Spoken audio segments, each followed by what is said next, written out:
Hujan deras mengguyur hutan lebat di malam hari. Sekelompok pendaki yang terdiri dari 5 orang Raka, Dita, Bayu, Rina, dan Tony berusaha mencari jalan kembali ke perkemahan mereka setelah tersesat. Namun, semakin mereka berjalan, semakin aneh suasana di sekitar mereka. Udara terasa berat, suara alam mendadak senyap, dan kabut pekat menyelimuti jalan setapak. Mereka tak menyadari bahwa mereka telah melangkah ke dunia lain alam gaib yang penuh dengan misteri dan bahaya yang tak kasat mata. Sekelompok pendaki muda berangkat untuk menaklukkan Gunung Pangrango. Mereka mendengar berbagai mitos tentang gunung itu, termasuk larangan mengambil apapun dari hutan, dan tidak boleh memanggil nama seseorang saat tersesat.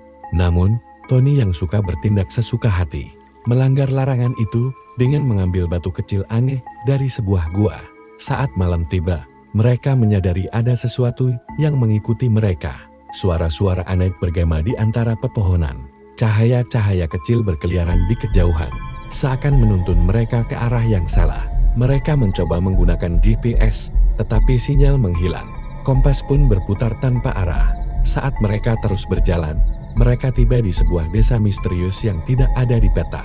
Warga desa terlihat pucat dan bicara dengan suara lirih. Seorang nenek tua memperingatkan mereka agar segera pergi sebelum mereka datang.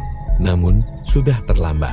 Tony tiba-tiba menghilang, suara tawa anak kecil terdengar di udara, dan bayangan-bayangan hitam mulai bermunculan.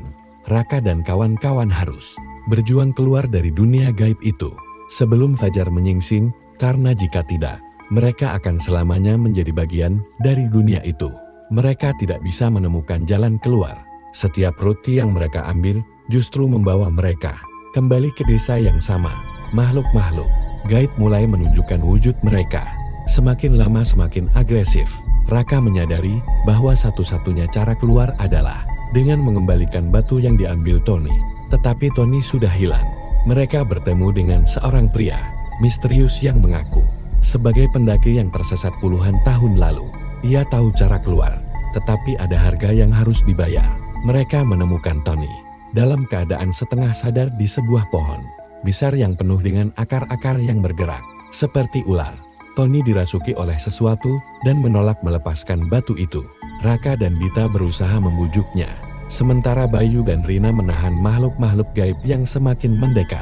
Saat akhirnya Tony membuang batu itu ke dalam sumur tua di tengah desa, desa tersebut mulai runtuh, kabut menghilang, dan mereka tiba-tiba menemukan diri. Mereka kembali di jalur pendakian yang sebenarnya, seakan tidak pernah terjadi apa-apa. Namun, ada yang tidak beres. Salah satu dari mereka ternyata tidak kembali. Saat mereka sampai di pos pendakian, petugas menyebutkan bahwa tim mereka hanya terdiri dari 4 orang sejak awal. Foto-foto yang mereka ambil di ponsel hanya menunjukkan 4 orang. Tidak ada yang ingat siapa yang hilang, seolah-olah seseorang telah dihapus dari keberadaan mereka.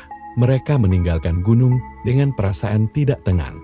Dan di kejauhan, suara tawa seorang anak kecil kembali terdengar.